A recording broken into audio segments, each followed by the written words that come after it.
যে আমাৰ অসমৰ মুখ্যমন্ত্ৰী ডাঙৰীয়াই অসমৰ চিফ মিনিষ্টাৰ হিমন্ত বিশ্ব শৰ্মা ডাঙৰীয়াই অসমখনক কোন দিগত দি লৈ যাবলৈ কৈ আছে ইয়াৰ চিএম ডাঙৰীয়াক সজাগ কৰিবলৈ গোটেই অসমবাসীক সজাগ কৰিবলৈ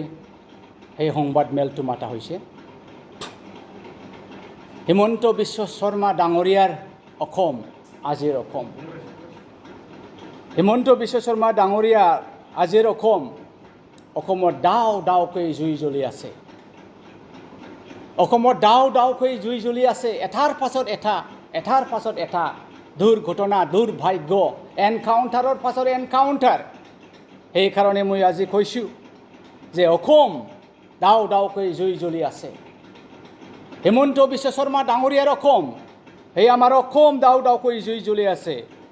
তেখেত এই চিপাঝাৰ গড়কুটিৰ ঘটনাটো লৈ পেলাই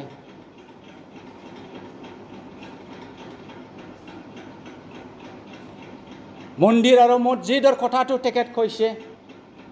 যে মন্দিৰৰ লগত মছজিদ থাকিব নোৱাৰে মিনিমাম 5 কিলোমিটাৰ ডিফাৰেন্স চিএম ডাঙৰীয়া মই আপোনাক প্ৰশ্ন দাঙি ধৰিবলৈ চেষ্টা কৰিছোঁ practically if you want to keep the masjid and mandir separate at least 5 kilometers and you are telling masjid cannot stay in around the mandir now the whole matter is that if you indeed want to separate masjid and mandir in between 5 kilometers you tell to the people of Assam which do you want to remove first না মছজিদক উঠাই লৈ যাব আপুনি ইয়াৰ প্ৰশ্নটো নিশ্চয় দিব নোৱাৰিব হিন্দুসকলে নামানিব আপুনি যদি ইয়াৰ পৰা মন্দিৰক উঠাই লৈ যাব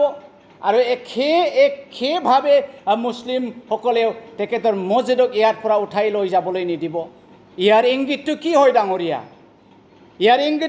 ডাঙৰীয়া আপুনি আকৌ অসমৰ communal clash you are trying to create a communal conflicts communal tension in Assam once again between Muslim and Hindu if you remember what happened in the freedom struggle when there was Hindu Mahasabha and there was Muslim League there was huge separation between it was the divide to rule policy by East India Company but later on India realized pasot Indian hokole hojak hol je heitu nohobo so that they united again and that is the result we obtained the independent India in 1947 on 15 August